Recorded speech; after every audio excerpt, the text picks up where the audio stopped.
Good afternoon, everybody, and welcome to our weekly webinar. I'm Roxy Glenn, the Director of Professional Development, and our speaker today is George Ratiu he's the Senior Economist at Realtor.com.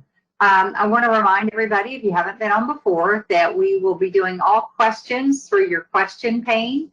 So if you have any questions at all, please type them in there, and once the presentation is complete, I will be telling George what the questions are, and he will answer those for you. We always will leave the question pane open for about 10 minutes after the webinar, so if you think of questions afterwards that didn't get answered or whatever, you can go ahead and put those in, and we will try to get back to each of you with the answers. We will share the presentation from today. This session is also being recorded, and it will be out on the MetroTex website in a few days. I'd like to go ahead and tell you a little more about our speaker.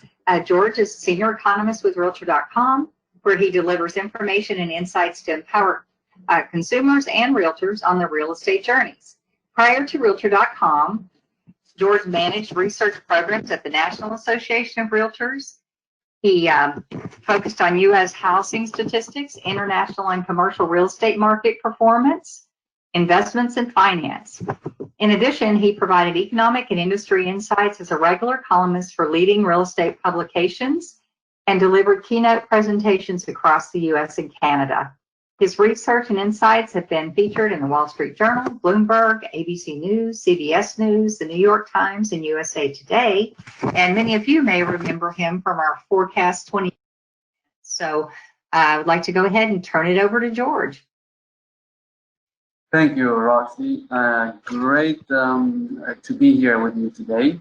And I appreciate the chance to share with you, as well as all the MetroTex realtors and members, the view we have for the economy at Realtor.com, as well as a few insights into housing markets based on both market data as well as some of our platform information.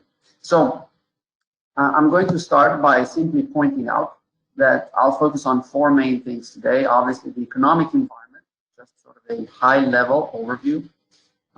We'll delve into housing trends a little bit, and then provide an update to our forecast. We issued our forecast in December of this last year, but given the tremendous changes, we've updated it this last month.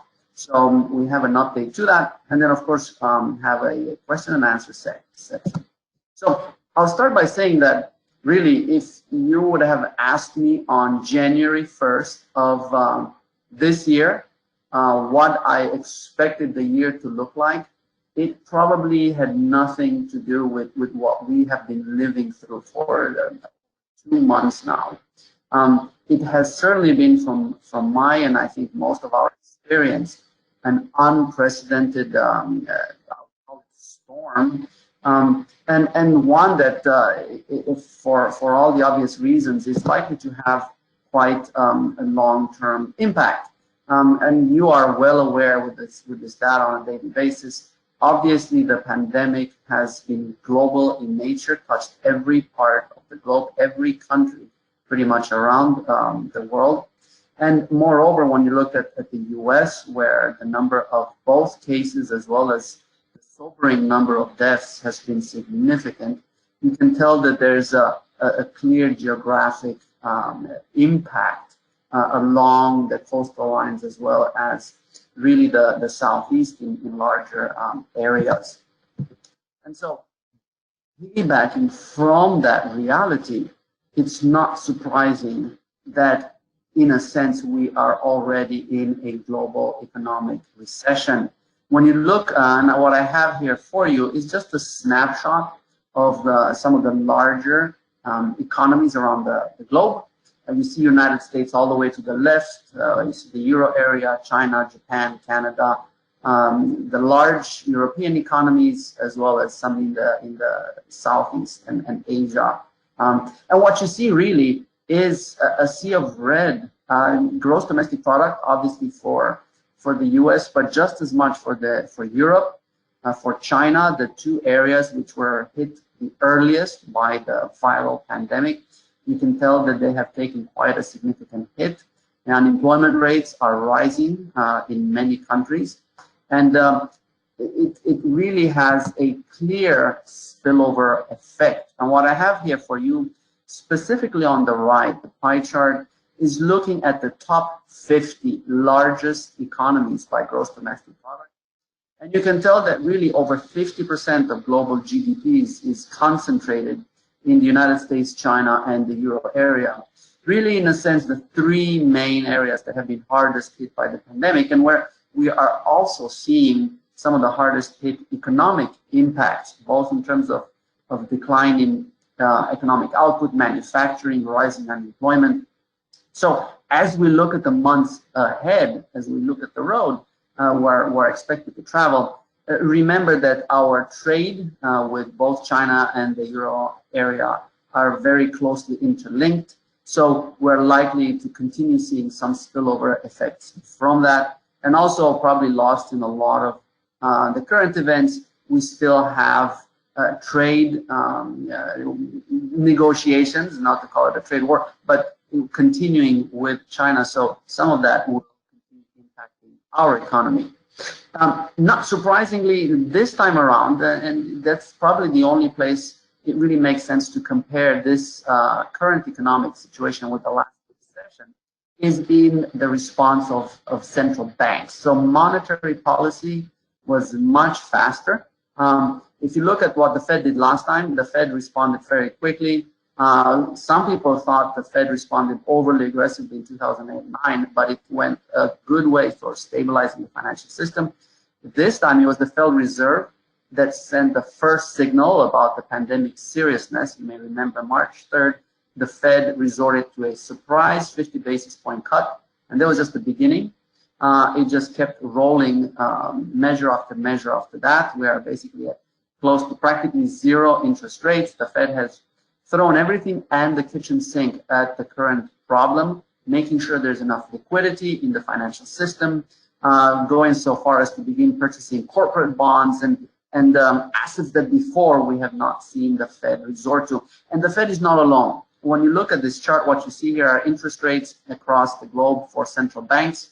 And you can tell the Euro area, you can tell Japan, Canada, and pretty much all, if not most of European central banks are all resorting to a lot of basically free money to provide liquidity. And that obviously has an impact on the economy.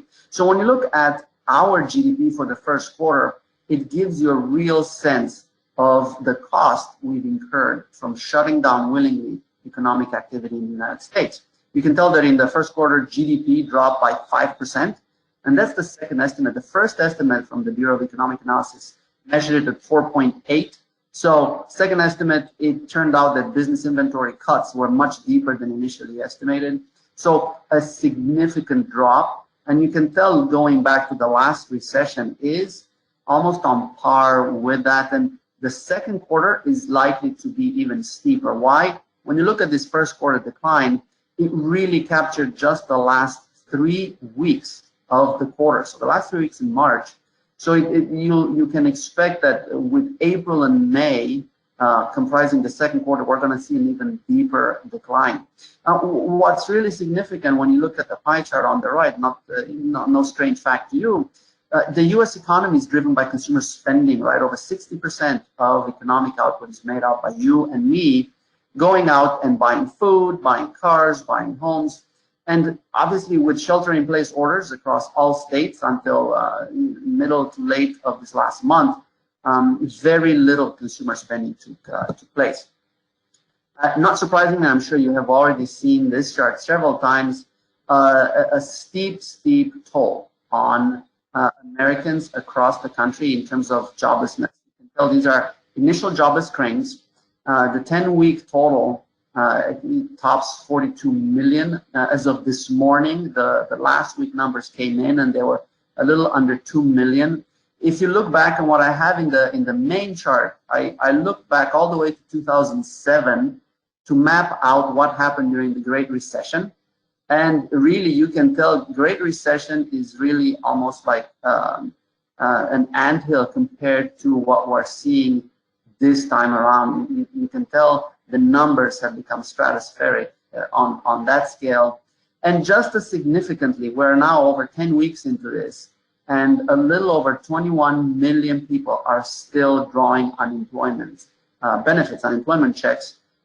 That's a significant number. Both the speed and the scale of the joblessness response this time around has been much, much faster.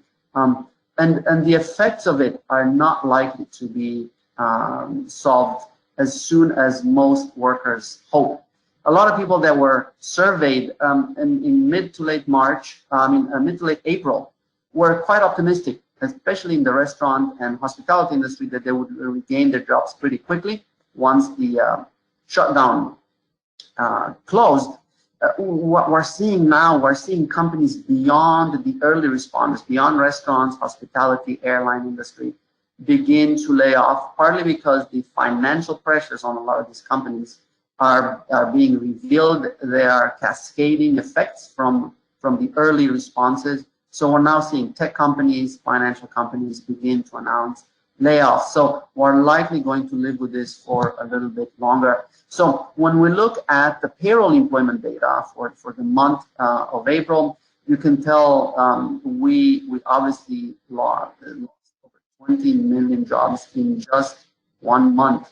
To give you perspective, think about the fact that from 2010 until 2019, roughly over that decade, the US economy created about 22 million jobs in a decade. We practically wiped those out in 1 month during April. And tomorrow we're going to get the payroll employment for May, and we are expecting a pretty significant loss. And the unemployment rate, which you saw spike to 14.7%, is likely going to approach, if not exceed, 20% for May. So obviously significant. To me, interestingly, the real concern is, what does all of this mean for you, for me, for our neighbors, for people in our communities, many of whom depend on the weekly paycheck. Yes, the CARES Act has boosted unemployment benefits by another $600 a month. Very welcome. But we still have people who are waiting for paychecks. I mean, when you look at the fact that I'm surprised that the number of rent payments have been as high as they have. When I look at commercial real estate data for multifamily space, I think that unemployment benefits help. The CARES Act funds help. Forbearance has been a real booster to the current situation. But when you look at the fact that by several metrics going into this, our savings were fairly low. The share of people who basically could afford to skip payments by even a few months was fairly low. That was, to me, a signal of concern. And so, if anything, I was not as surprised by this figure. What you see here are basically the savings rate, personal savings as percentage of disposable income. When you look over decades, back to 1959, I looked 1959 to 2019, the US averaged about 9%. So roughly 9% of our disposable income every month goes away in the proverbial piggy bank. That jumped up to 13% in March, and is now up to 33%. A clear signal that for most of us, the current situation is concerning enough that we're trying to save as much money as we can and have a little cushion for the next few months. I do think this is a welcome sign. Yes, the savings rate going up is taking a dent from spending, so it's not pushing the economy to grow. But at the same time, I think that in the short term, maintaining financial viability for households is important. Not surprisingly, consumer confidence has taken quite a hit, as you can tell by this. Obviously, consumers are concerned both about the current situation as well as the next few months. So with that, I want to turn a little bit to look at housing and some of the housing trends. And I'll start by pointing out that going into the new year, consumers, and it's, you know, for you who are in real estate active, you are keenly aware that we started the year on a very, generally speaking, good foot. People were optimistic about mortgage rates. They've been so low. There was a wave of enthusiasm. In addition, we had basically going into this year, we're looking at 5 million Americans turning 30 just this year, a huge demographic cohort poised to come of home buying age. Well, you can tell the response in sentiment. By March and April, the decline was pretty quick. There's a survey asking the respondents, see it's a good time to buy or sell. You can tell that the response was pretty swift to that, and that showed pretty quickly in sales. And you see, we started with good pace in the January-February timeframe for sales, but the March number were pretty sharp. And if anything, the expectation is for April, obviously, to show an even steeper drop. At the same time, pending, so contract signings dropped this last month, the lowest index value in the National Association of Realtors history, a 33% year-over-year drop. So significant. Obviously, and not surprisingly, when you're sheltering at home, when you have to take significant health precautions, obviously, you're going to have less foot traffic.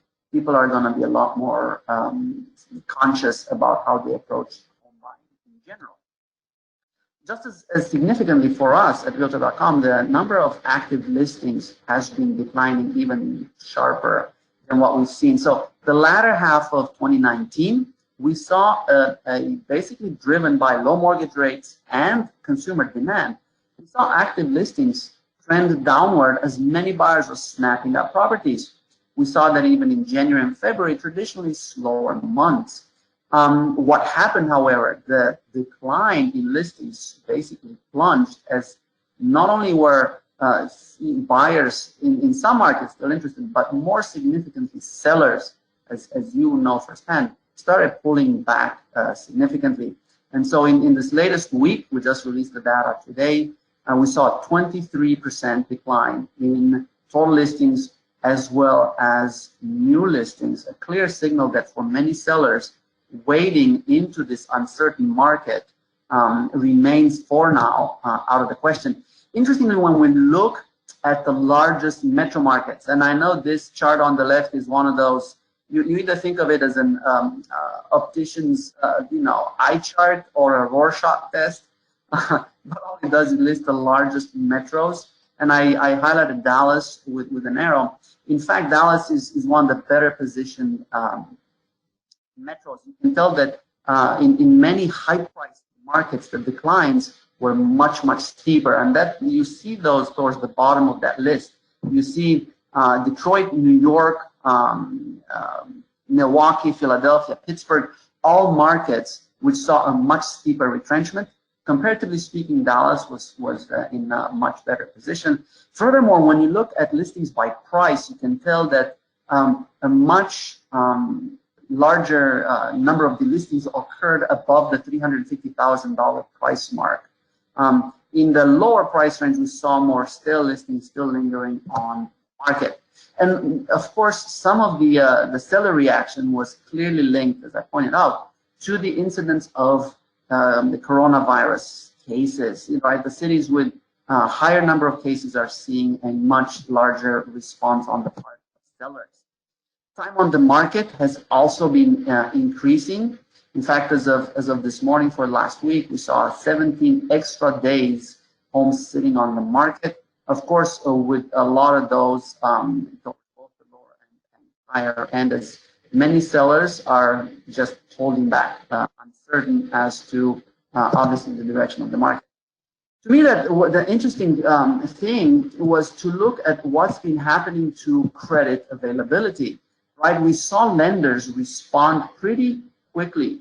Mortgage rates followed for a while the 10-year treasuries lower in the territory, and we saw last week we reached new lows, 3.15% for Freddie Mac.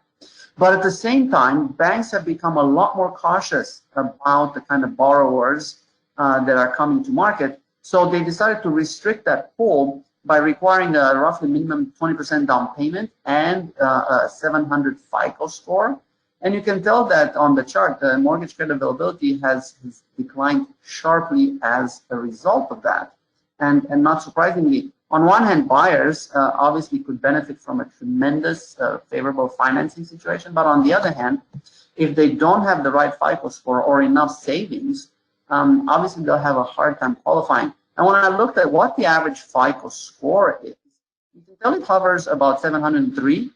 To me, this chart really underscores some good news. The fact is, over the past decade, Americans have really improved their finances. When you look at FICO score as a proxy for how healthy our financial situation is, it shows a real improvement, right? So nationally, FICO score is above 700, so that should be good news. However, it doesn't really translate the same way across the country. And what I show here, you can tell that Texas, on your chart on your left, is basically slightly below that 700 score, about 680 in 2019. And furthermore, when you break it down by metro area, you can tell that for the Dallas area, that score is a little higher than Texas overall, not surprisingly, 694, and an improvement over the prior year. At the same time, if you remember, I just mentioned that this year alone, we expect 5 million Americans to turn 30. It's an age at which most the people are thinking about, obviously, home ownership, thinking about starting families. And what we've seen, and I use 30 specifically because obviously it's sort of the middle of the millennial generation. The generation that's been so much written about, and if anything, I'd say there are a lot of myths about the generation, right? They were the rented generation. They was never going to own a house, a car, much of anything. Well, it turns out, yes, when they were young, like prior generations, they were not interested in that. But the oldest millennial this year is turning 39, right, approaching middle age by any measure. We're seeing millennials basically simply approach the stage of life like other generations. As soon as they have family, as soon as they start households, they begin to ask themselves very similar questions. Where do I want to live? And home ownership is very much on the agenda and remains so. However, this generation, unlike prior generation, has much higher debt levels, particularly student debt. And I know we've chatted about this even last year when I was in Dallas together with you. It's a generation that's been basically forced to postpone a lot of major decisions. They spend more time in school, the best educated generation. As a result, they have higher debt level. As a result, they started their careers later. They are starting families and having children later. And so for this generation, when I looked at what the FICO scores are by age group, all right, so I mentioned that the oldest millennial is 39, so most of this cohort is under the age of 39. You can tell that the FICO scores, credit scores for this generation are much lower than that 703 national average, and much lower than what banks are currently considering, right? So if you're younger than 30, your credit score, understandably, much less history, lower incomes, your credit score is close to 650. It gets much better for those over 30, but there's still a gap, right? So as a reminder for a lot of banks, this remains a deal breaker. And so for a lot of first-time buyers, specifically looking at today's market, this is putting a lot of them on the sidelines. And why is this important? When you look at the mortgage data, it's pretty obvious. You can tell on this chart, the blue line, the millennial cohort, it is the dominant cohort in the housing market this year. We expected, I should say, at the beginning of the year, for millennials to account for 50% of mortgage originations this year, followed at some distance by Gen Xers, and then, of course, baby boomers, silent, the greatest generation after that. So obviously, with this generation being hampered a little bit by credit scores, credit availability, we're likely to see an impact on the market. Moreover, when we look at mortgage origination, what we see, and I touched upon this just a few moments ago, we see the millennial generation basically approach the baby boom generation in the type of homes it's buying. When you look at what kind of home values they are purchasing, they are right up there with basically with baby boomers.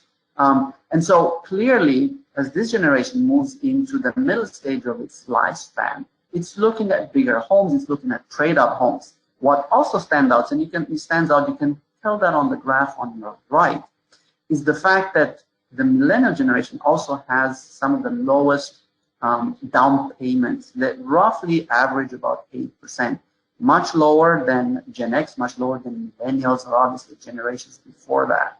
So to me, that's significant, right? Because as banks pulled back, you are looking at a generation, at a huge buyer cohort that's coming to market with FICO scores under 700 and less than 20%. So this to me will impact the market at the very least this year and likely going into 2021.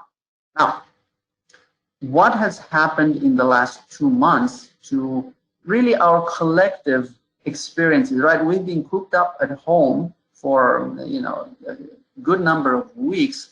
So what we did in April, we asked consumers, ran a national survey of consumers looking to buy. And we asked them, now that you've been at home, what are you finding about your current home, right? When you have to work, when you have to raise and teach your children at home, when you have to exercise, when you have to cook and do just about everything at home, what is it that doesn't work? What is it that you come to value? And you can tell on the chart on your left, when we ranked some of the main categories, being in a quiet neighborhood or having a quiet property is very important. Not surprisingly, right? With so many people spending their workdays on Zoom, on GoToMeetings, on you name it, what platform, Google Hangouts, having a loud neighborhood is obviously not very helpful. In addition, and not surprisingly, outdoor space, whether it's a patio, whether it's a yard, a terrace, a neighborhood park, is very important, obviously, because it gives you a respite from being indoors, allows you to be outside in nature. Also, close proximity to grocery stores, pharmacies has been obviously very valuable to people, followed by, not surprisingly, now that we spend so much more time cooking, a nice kitchen, and of course, updated appliances for cooking more at home.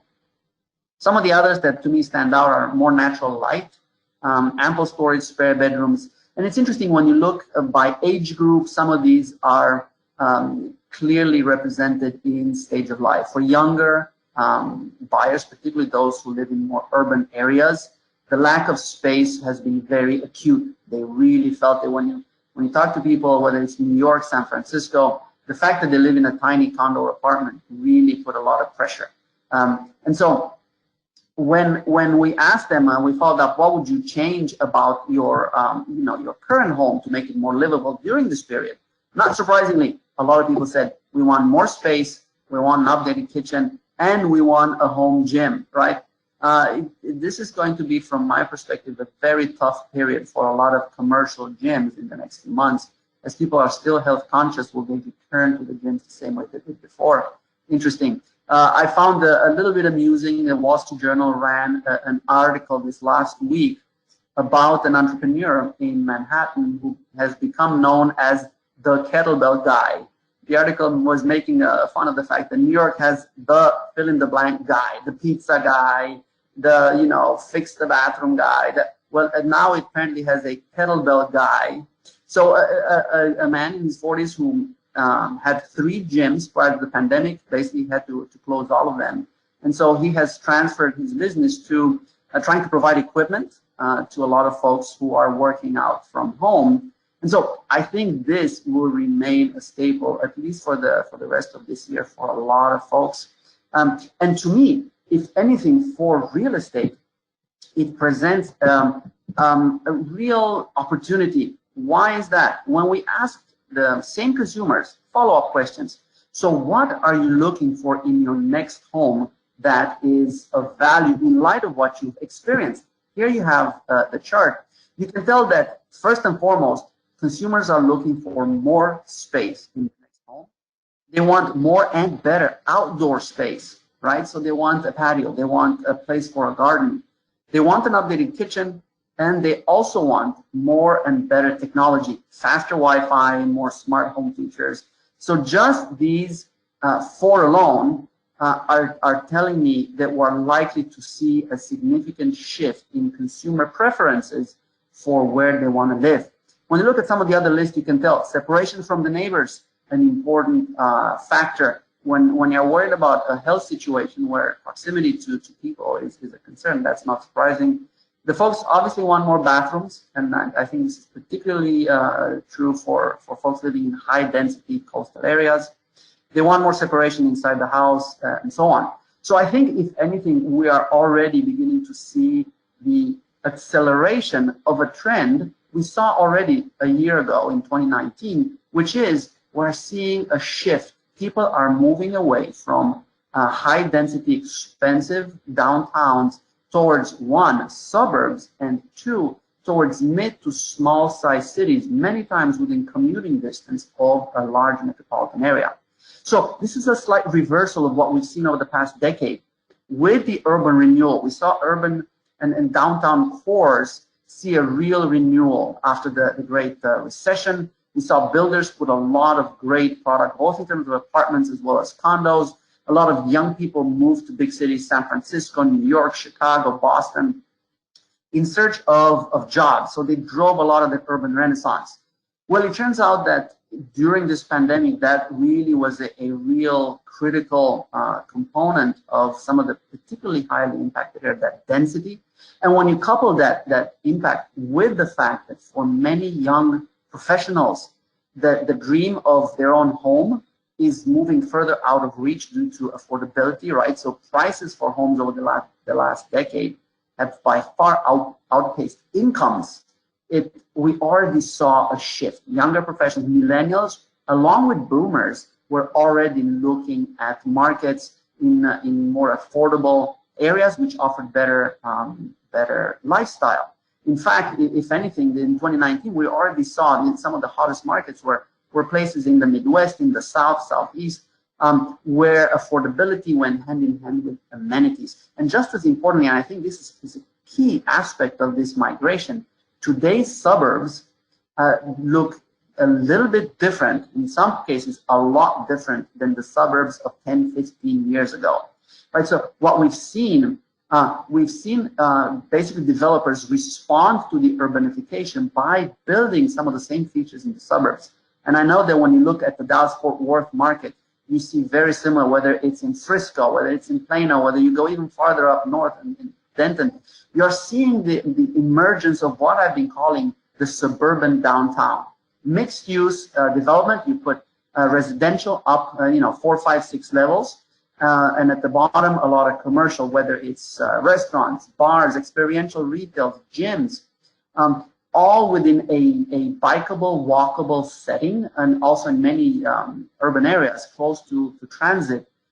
All of these factors have made suburbs so much more attractive, and for many millennials, particularly those with families and children, have made that transition almost seamless. So I think going forward, this is going to, in a sense, accelerate, and we're going to see a continued move in that direction, which from my perspective is good news for a lot of real estate markets, including those in Texas and Dallas.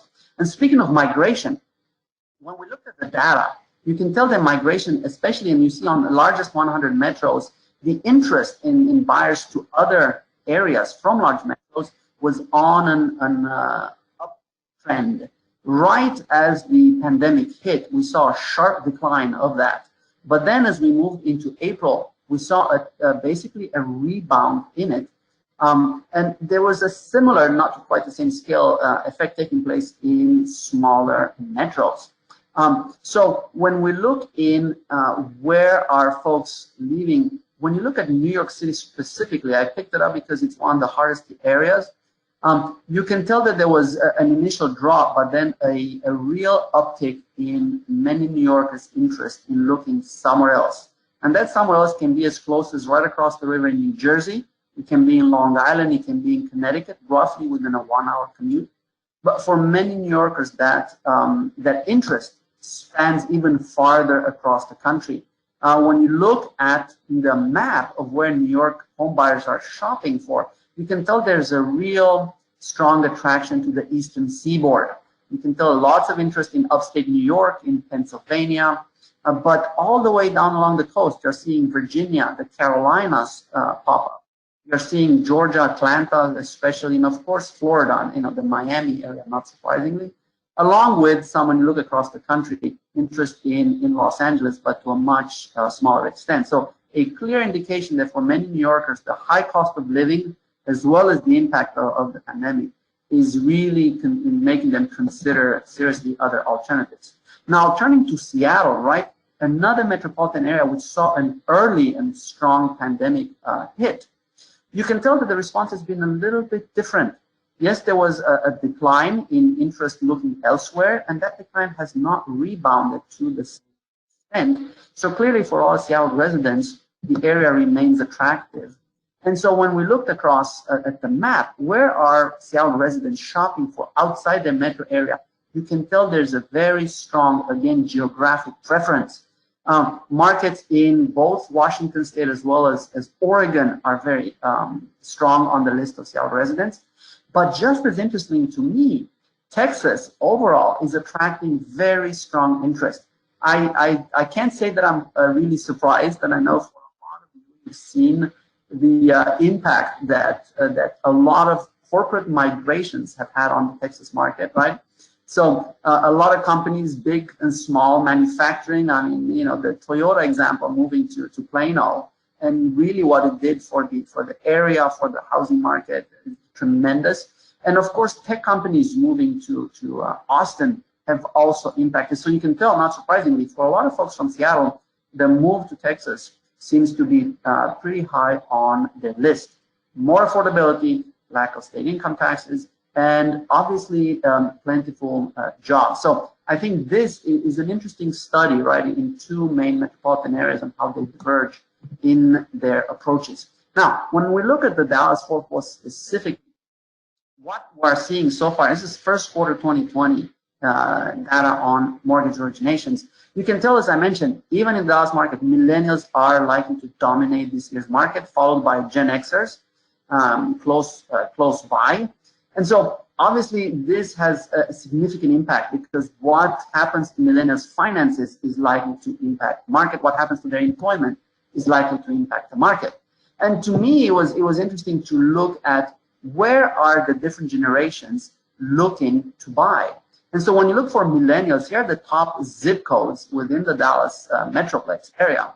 And you can tell they are basically, and you know these zip codes a lot better than I do. Really, they're spread around quite a bit the area. Some really top ones closer to, I guess, would be to Fort Worth, from my understanding of the market. But the map looks very different than that of Gen Xers, right? Gen Xers have already been with the housing market for quite a while. Many of them are already on their second, third possible home already. They're looking in different areas. They are much more concerned about schools. They're obviously making decisions very differently. So you can tell how they differ in the way they make decisions just by the geographic focus.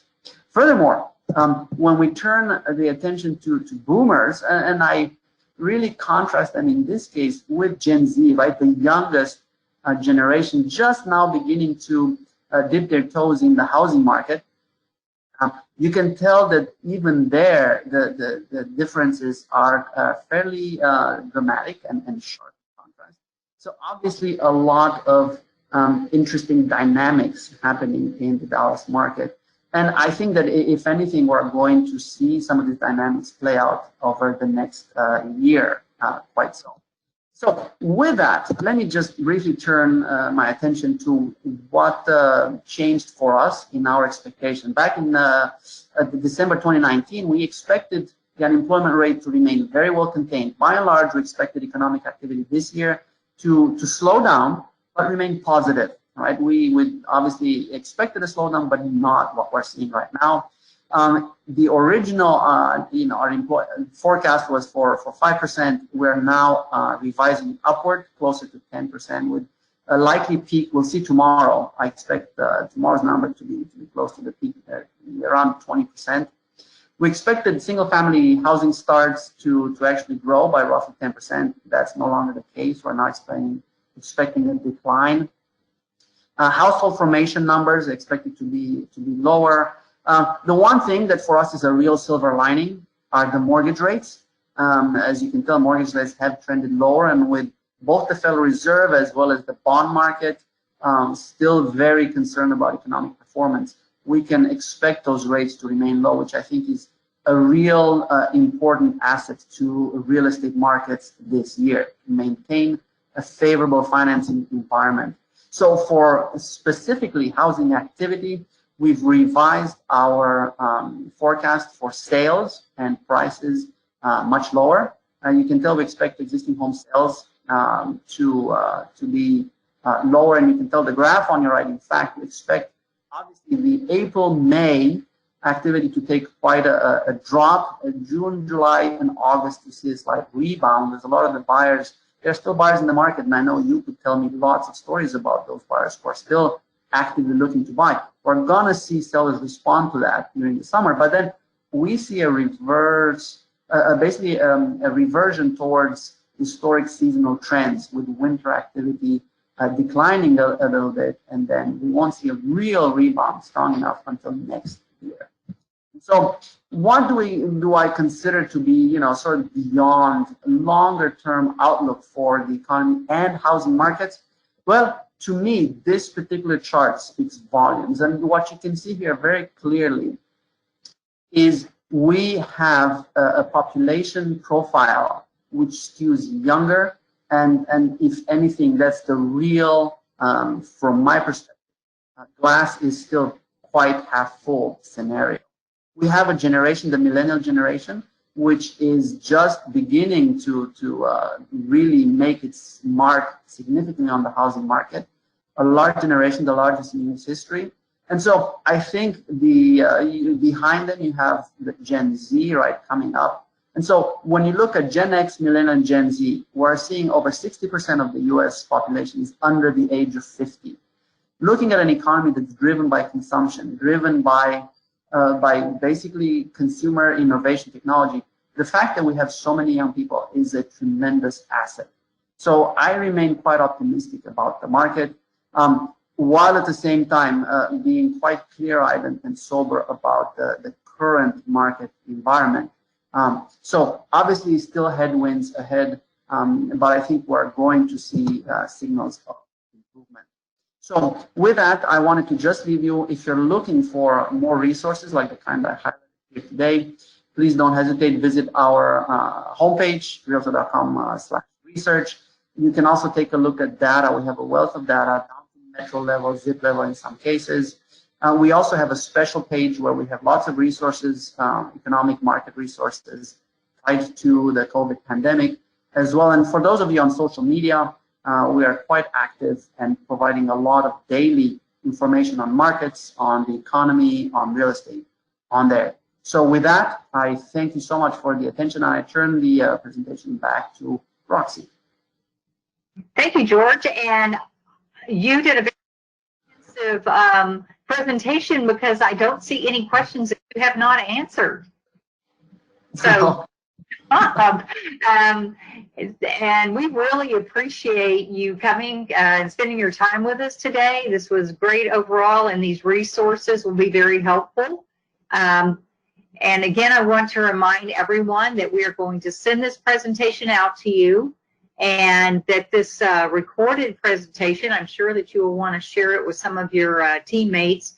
It will be out in a few days on the mymetrotex.com website. And I will leave this open for a few minutes afterwards, just to make sure that if we have any additional questions, we can send those to George for an answer. But I think that's it for today, George. And again, we really, really appreciate all your insight and everything. And it was great seeing you again. You did a great job at forecast at the end of the year last year, and who knew this year would be so crazy. So do you have any closing words or thoughts for us? Well, first of all, I want to say thank you. It's always a joy being able to spend time with realtors. And at the same time, if anything, from my own personal interactions with realtors that I know, I sense there's still a lot of optimism. And so I take that with me every time I look at new data coming in, some of it which is more positive than other. The fact that there's still optimism, even in the middle of today's very turbulent time, it really helps me as I look forward. Well, thank you again, George, and I'm sure that our paths will cross again, and we always appreciate you with all your great information. So thank you, and you have a great day. And thanks to everyone for participating.